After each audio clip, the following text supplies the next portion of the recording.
মেয়েদের জীবনটা অনেকটা কঠিন। যতই শরীর খারাপ থাকুক না কেন, তারপরেও সংসারের সমস্ত কাজ করা লাগে, বাচ্চা-কাচ্চা দেখাশোনা করা লাগে, রান্নাবাড়া করা লাগে, এগুলো তাদের করাই লাগবে।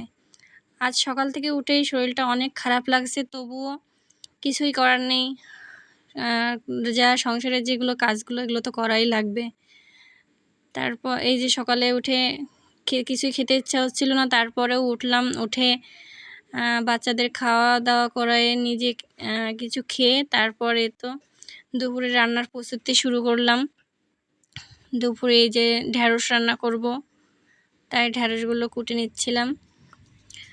আসলে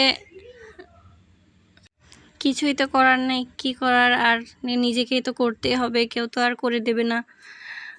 তারপরে যে পেঁয়াজটা ছুলে, আর আজকে ভাবছি যে ইলিশ মাছ দিয়ে ঢ্যাঁড়সটা ঝোল করব। এই জন্য সব কিছু কুটে কাটে গুছিয়ে রেখে তারপর মনে করলাম যে একটু রেস্ট নেব, নিয়ে তারপর আবার কাজ শুরু করব। তো সমস্ত সব কিছু কেটে আলু কেটে নিচ্ছি। আমি আসলে আলুটা সবসময়ের জন্য কেটে পানির ভিতরে ভিজিয়ে রাখি, এতে করে কি হয়, আলুটা কিন্তু কালো হয় না। আর যদি বাইরে রাখা হয় তাহলে কিন্তু আলুটা কালো হয়ে যায়। তারপরে যে মেয়েটাকে গোসল করিয়ে ওকে গুছিয়ে দিচ্ছি।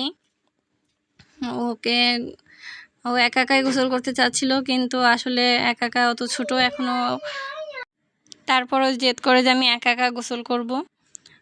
তারপরেই তো গোসল করিয়ে ওকে মাথাটা মুছিয়ে মাথা চিরুনি করে দিচ্ছি। তারপর আবার চলে আসলাম রান্নাঘরে, এসে মাছগুলো ধুয়ে নিচ্ছি।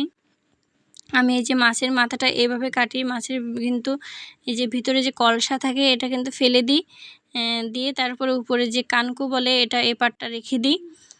এতে করে মাথাটা দেখতে কিন্তু ভালো দেখা যায়।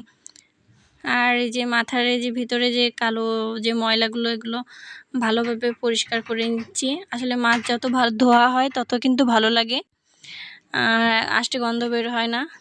তারপরে তো সাইম, সাকিন ওরা দাদুর সঙ্গে শুয়ে টিভি দেখছিল। সাইমকেও ওই সময় গোসল করিয়েছি, কিন্তু ও আসলে গেঞ্জি টেঞ্জি পরানো হয়েছিল না, তো এই জন্য এখন আবার ওকে গেঞ্জি টেঞ্জি পরিয়ে মাথা আছড়িয়ে দিচ্ছি। আবার বায়না করছিল যে কোলে উঠবে। তারপরে ওকে একটু বোঝায় শোনায় রেখে আবার চলে আসলাম রান্নাঘরে। এসে ঢ্যাঁড়সটা রান্না করে ফেললাম, আর তেলাপিয়া মাছটা ঝোল করব। এর জন্য লবণ হলুদ মাখিয়ে মাছটাকে ভেজে নেব। তেলাপিয়া মাছটা একটু কড়া করে ভেজে ঝোল করলে কিন্তু খুব ভালো লাগে। এটা কাঁচামরিচ দিয়ে সরিষা বাটা দিয়ে পাতলা ঝোল করলে অনেক ভালো লাগে। তো আজকে আমি সেটাই করব। এই জন্য মাছটাকে এই যে একটু কড়া করে ভেজে নিচ্ছি। তারপর এপাশে এই যে কাঁচামরিচ, রসুন, সরিষা, পেঁয়াজ এগুলো পাটায় ভালোভাবে বেটে নিচ্ছি।